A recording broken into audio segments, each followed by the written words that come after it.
Hello again. This is your boy, Chief Big Bay Jr., aka you already know, man. Alright, so today we're gonna be talking about none other but Afghanistan. Okay, I know everybody's talking about Afghanistan. I mean, seriously, if you're into this business of political commentating or discussing on reacting to anything that's going on in Afghanistan, in the war period, you know what's going on in Afghanistan. So we need to discuss what's going on in Afghanistan. And I'm gonna take a whole different perspective on this thing, so just bear with me. If you haven't subscribed yet, make sure you subscribe. Make sure you subscribe to this, because I know there's some good content gonna be coming out of this today.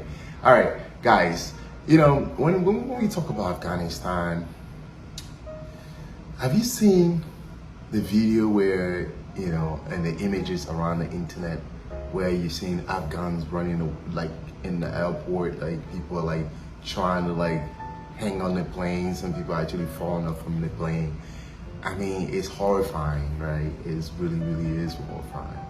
And when you see those images, you're like, wow, wow, we couldn't predict this. And prior to that, I think a couple of weeks ago, the president, Joe Biden, was asked if, that kind of scenario where the U.S. Helicopter, he actually mentioned it. He said the U.S. helicopter is not going to be going to Afghanistan to go pick people up from the embassy like what happened in other countries. And lo and behold, exactly what's happening, and even in the worst case scenario, because there are so U.S. citizens who are still trapped in Afghanistan, where the Taliban has almost complete control over the entire country at this point. When people look at this, there's blame to go around everywhere. We could blame the U.S. government, of course. We could blame the allies, Pakistan, and everybody else. I mean, the Afghan armies who were being trained, the government that was being set up. But I think, the lesson learned from Afghanistan, I really want to just focus on the lesson learned, because everybody out there is saying everything else, and they're experts.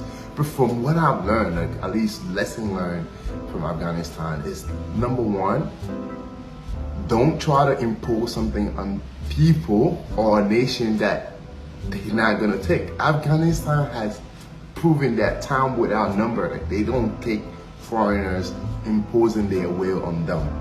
No matter how long it lasts, you're not gonna stay in a country forever. There's gonna be a day that they're gonna get rid of you. That's what happened in Afghanistan. Classic example, the Soviets tried, they didn't work. From history back, Afghanistan has been one of those countries you cannot just govern the way you want it. And sadly, the United States, like any other bully in the world, wanted to just bully people of Afghanistan, especially the Taliban, what they were doing. Sad, but they just couldn't take it. They fought back. It wasn't an easy fight. It was 20 years in really, since 2001, the war really started. After September 11, the U.S. invaded, pretty much went to Afghanistan for Osama bin Laden, and since then have been there 20 years. And these guys were never give up, has always been reluctant, because it's their country. Again, they play for the long haul. The U.S. is just there bombing and trying to do a nation building. It's just not gonna work. You cannot impose your will on people all the time. That only works for African countries sometimes. And sadly, any African leaders that actually think for themselves and say no to the Western imposed views and all these things, what happened? They get rid of that person, the next person come and sow the person away and, start following the Western view. Africa, that's, and almost all African countries, anyone who's really decide to stand and say, this is our people principle, this is what we're gonna follow. This is what happened to them. But Afghans are proving time without number, nah, nobody gonna come and play that nonsense with us. From the Russian to the American, and right now, Chinese are scared. I could tell you that for a fact. But that's really lesson number one. You cannot just impose your will on people. America with trillions of dollars. I mean, they have spent a lot of money in our country, and yet nothing has changed. If anything, now we are afraid that they might go worse or whatever. So lesson number one, don't try to impose your way on people. Lesson number two that I've learned from this whole thing is that, again, no amount of money, no amount of prestige, no amount of, wealth could convince people to do something that their heart is not into it. Now, I say that to say, the American government and her allies spend billions of dollars into that country. Try to train the local Afghans, put a government together, try to for them to be self-governing. But the truth here is many of those guys, their heart, they're not into it. They were either in it for the money. There was either corruption or scandals that were being kept under the rug. And, because they were not really into it, there's no sense of we are doing this for ourselves. People are just giving you money to do something. It just all went blown up in the air. The president left the country running literally for his life without leaving any good protocol in place. Civilians, everything. When the Taliban came in, it was just an easy win for them. As soon as the Americans started withdrawing, these guys who they were training, they didn't have the gut. And I think President Biden said it clearly, we cannot continue to do their fight. This is you cannot go to other people's house and try to do their fight all the time. So, unfortunately, for America and her allies, for all the money that was spent, these people really didn't have, money couldn't buy that, really. It's no amount of wealth that they use to give them that courage for them to be able to stand up and fight for themselves. So that's the lesson that I've learned through this.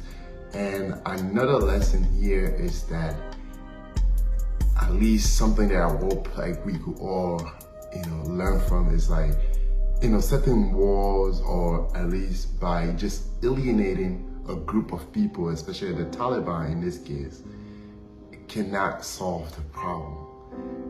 You cannot push them into, for them to just vanish. If anything, you are helping their cause. Sometimes they will come stronger. And this is what happened.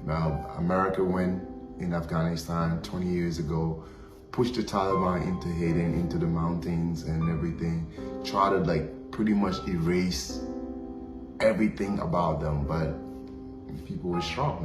They stayed in place, pushed for themselves until they started getting the upper hand, fought back, and today they won. On a serious note though, I think the U.S. policy-wise right now should focus on,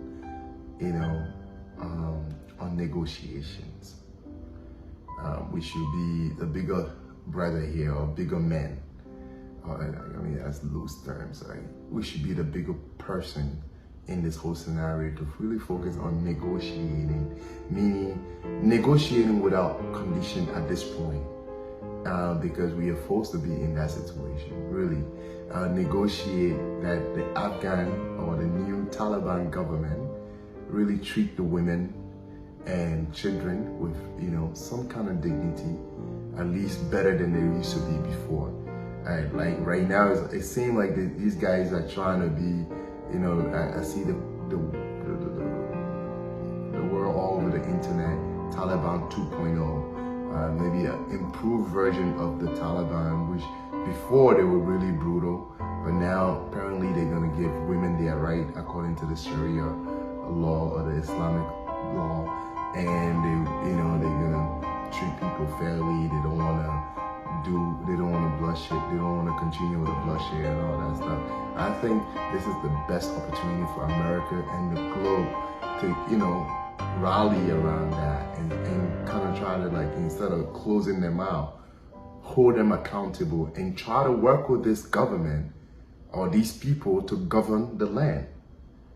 And this is not only for America, but I think China should really, really do that because, you know, America is a little bit far away, right? When it comes to the distance, you know, granted, the Al-Qaeda who attacked America were trained in Afghanistan, or the Al-Qaeda, their base was there. But when you really look at the people who came to attack America, many of them were not Afghans, right?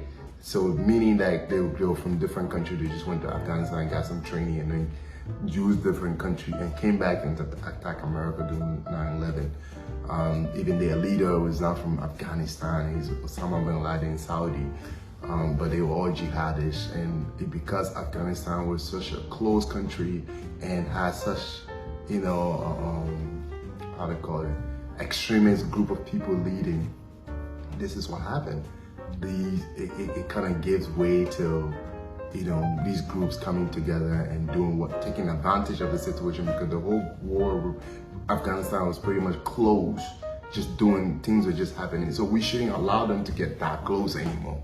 Meaning, you know, the American embassy should remain there if possible. Negotiate with these guys so that you have eyes on the ground. It may be a tense stuff, you know. Of course, you gotta walk on a very tiny line, but you know, or at least have the British embassy open. Have some Western, you know, or allies on the ground, one way or the other, whether through a diplomatic way or trade. Don't close everything up.